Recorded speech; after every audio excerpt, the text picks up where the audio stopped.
Les responsables du collège de Mazenote et la communauté musulmane de Ngaoundéré fument le calumet de la paix ce mardi 14 septembre 2021 en présence du ministre de l'administration territoriale. Après plus de 36 heures de tractation, Paul Atangandji est satisfait de l'attitude d'apaisement observée lors de ces échanges. Je suis heureux de vous retrouver ce soir après nos discussions qui ont duré pratiquement 1 jour et demi pour régler un problème qu'on aurait pu éviter.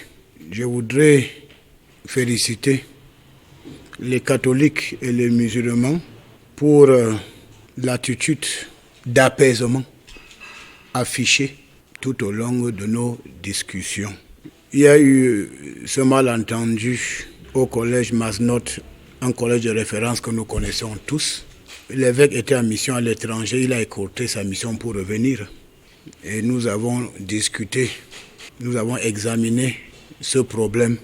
Il n'y a pas de problème entre chrétiens catholiques et fidèles musulmans en Ngaoundéré et le port de l'écusson ne doit pas être obligatoire pour les élèves musulmans du collège de Mazenote. C'est ce qui ressort de cette concertation. S'agissant du problème d'écusson, qui est, on peut dire, l'identité de l'école, si on peut dire comme ça, nous avons pensé que toutes les communautés doivent continuer à respecter la discipline du collège Mazenote.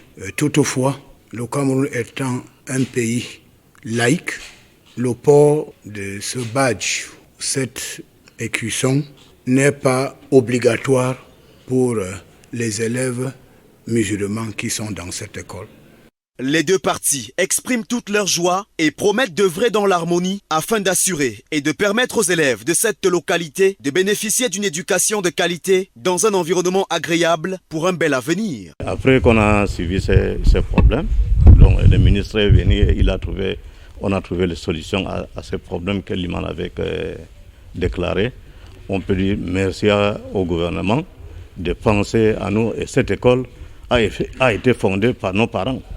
C'est mon oncle, l'ami de Mamadou, qui a donné ce terrain aux catholiques pour construire. Et ils ont construit, c'est pour éduquer nos enfants. Et nos enfants sont à l'école de la Plainte. Donc vraiment, ces enfants reviennent encore à cette école et vraiment, nous sommes fiers.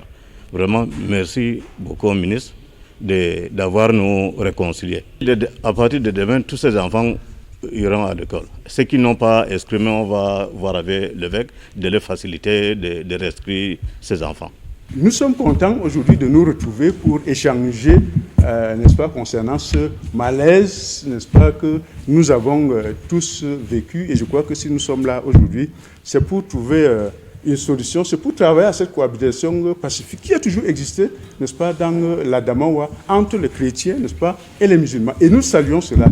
Et je voudrais dire ici que je manifeste toujours ma disponibilité à aller vers, que ce soit vers l'imam ou toute autre autorité religieuse, pour que nous puissions travailler ensemble à la compréhension de nos spécificités et de nos particularités, afin que nous puissions plus vivre pareille situation. Paul Atangandji achève sa visite de travail dans la Damawa par la réunion d'évaluation sécuritaire organisée dans les services du gouverneur.